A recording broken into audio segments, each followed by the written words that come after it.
Hi കൂട്ടുകാരെ, നാനൂസ് വ്ളോഗിലേക്ക് സ്വാഗതം. ഇന്നും നമുക്ക് അടിപൊളി ഒരു ചിക്കൻ കട്ട്ലേറ്റ് ഉണ്ടാക്കാം. അതിനാവശ്യമായത് ഇത് 1/4 കിലോ എല്ലില്ലാത്ത ചിക്കനാണ്. ഇത് ഞാൻ കുരുമുളക് പൊടിയും ഉപ്പും ഇട്ട് നന്നായി വേവിച്ചെടുത്ത് വെച്ചിരിക്കുകയാണ്. ഇനി ഇതിലേക്ക് ഒരു 5 ഉരുളക്കിഴങ്ങ് പുഴുങ്ങിയതാണിത്. ഇനി ഇത് തോല് കളഞ്ഞ് നന്നായിട്ടൊന്ന് ഉടച്ചെടുക്കാം.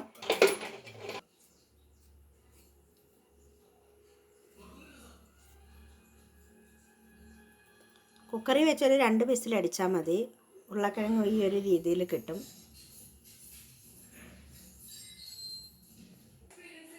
നമ്മൾ ഉരുളക്കിഴങ്ങ് പൊളിച്ച് വെച്ചിട്ടുണ്ട്. ഇതൊന്ന് തണുത്തതിന് ശേഷം നമുക്ക് ഉടച്ചെടുക്കാം. ആ സമയം കൊണ്ട് നമുക്കിതിനാവശ്യമായ മസാലക്കൂട്ട് ഉണ്ടാക്കാം. ഒരു 3 സവാള നമുക്ക് ചെറുതായി അരിഞ്ഞെടുക്കാം. സവാള തോല് കളഞ്ഞ് നന്നായി കഴുകി വൃത്തിയായിട്ട് നമുക്ക് ചെറുതായി അരിഞ്ഞെടുക്കാം.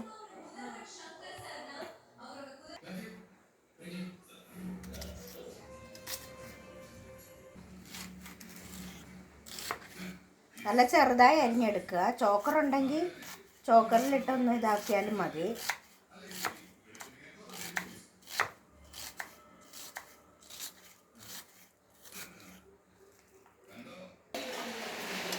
സവാള അരിഞ്ഞ് വെച്ചിട്ടുണ്ട്. ഇനി നമുക്കിതിലേക്ക് ഒരു 2 പച്ചമുളകും ഒരു ചെറിയ കഷ്ണം ഇഞ്ചിയും ചതച്ചിടാം.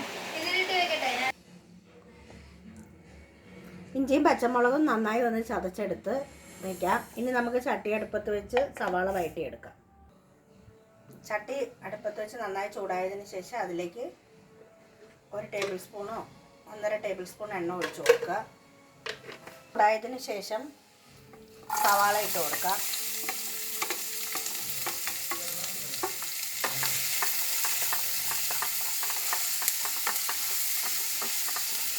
സവാള ഒന്ന് നന്നായി വഴറ്റിയെടുക്കണം. സവാള വാടുന്ന സമയം കൊണ്ട് നമുക്ക് വേവിച്ച് വെച്ചിരിക്കുന്ന ഉരുളക്കിഴങ്ങ് നന്നായി ഒന്ന് പൊടിച്ചു കൊടുക്കാം. കൈ കൊണ്ടോ അല്ലെങ്കിൽ പൊടിക്കുന്ന എന്തെങ്കിലും ഉണ്ടെങ്കിൽ അത് വെച്ച് പൊടിച്ചാലും മതി. നന്നായി ഉടച്ച് മാറ്റി വയ്ക്കും.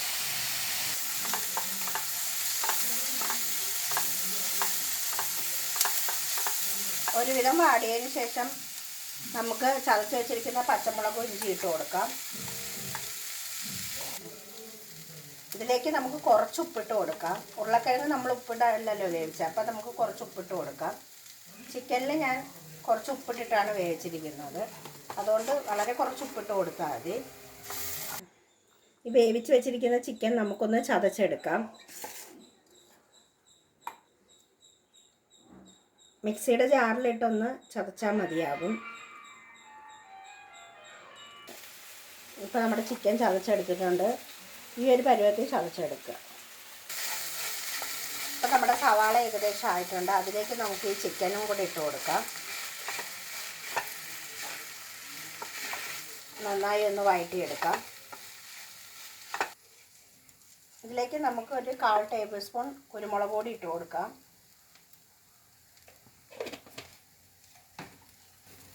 നന്നായി ഇളക്കി റെഡിയാക്കിയതിന് ശേഷം നമുക്ക് ഉടച്ചു വച്ചിരിക്കുന്ന ഉരുളക്കിഴങ്ങ് ഇട്ട് കൊടുക്കാം. ഇത് നന്നായി ഇളക്കി എല്ലാം കൂടെ യോജിപ്പിക്കാം. എല്ലാ മിശ്രിതവും കൂടെ നന്നായി ഒന്ന് കൂട്ടി യോജിപ്പിച്ചതിന് ശേഷം മല്ലിയില ഉണ്ടെങ്കിൽ കുറച്ചിട്ട് കൊടുക്കുക. ഒരു മണത്തിന് കുറച്ച് മല്ലിയില എടുത്താൽ നല്ല രുചിയും ഉണ്ടാകും, നല്ല മണവും ഉണ്ടാകും.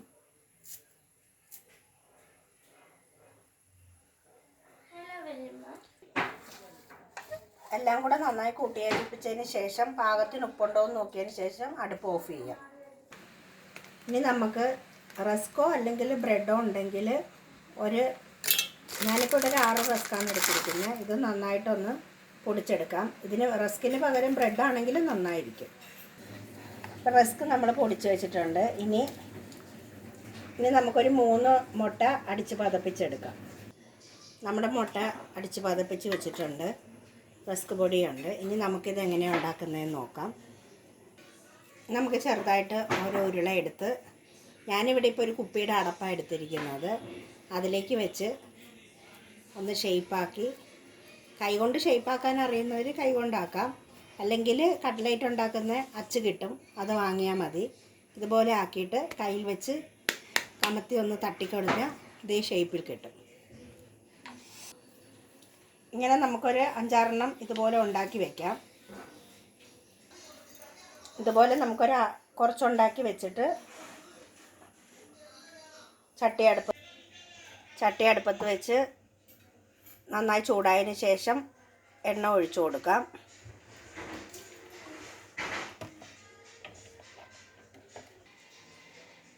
എണ്ണ നന്നായി ചൂടായതിന് ശേഷം നമ്മുടെ ഓരോ കട്ട്ലേറ്റും ഇങ്ങനെ മുട്ടയിലൊന്ന് മുക്കി അതിനുശേഷം റസ്ക് പൊടിയിലൊന്നിട്ട്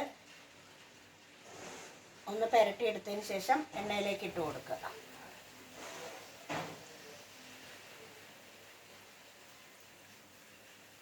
ഇതുപോലെ നമുക്ക് എല്ലാം ഒന്ന് മുക്കിയിട്ട് കൊടുത്തതിന് ശേഷം തീ ഒന്ന് ചെറുതാക്കി കൊടുക്കാം. ഒരു വശം മൂത്തതിന് ശേഷം പതുക്കെ ഒന്ന് തിരിച്ചിട്ട് കൊടുക്കാം.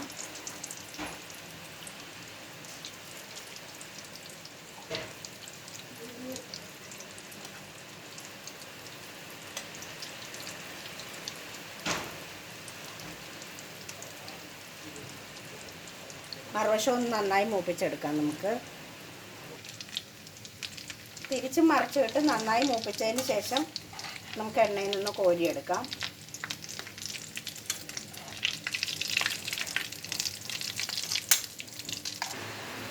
ഇപ്പം നമ്മുടെ കട്ട്ലേറ്റ് റെഡി ആയിരിക്കുകയാണ് കൂട്ടുകാരെ. ട്രൈ ചെയ്തിട്ട് ഇഷ്ടമായ ലൈക്ക് ചെയ്യുക, ഷെയർ ചെയ്യുക, സബ്സ്ക്രൈബ് ചെയ്യുക.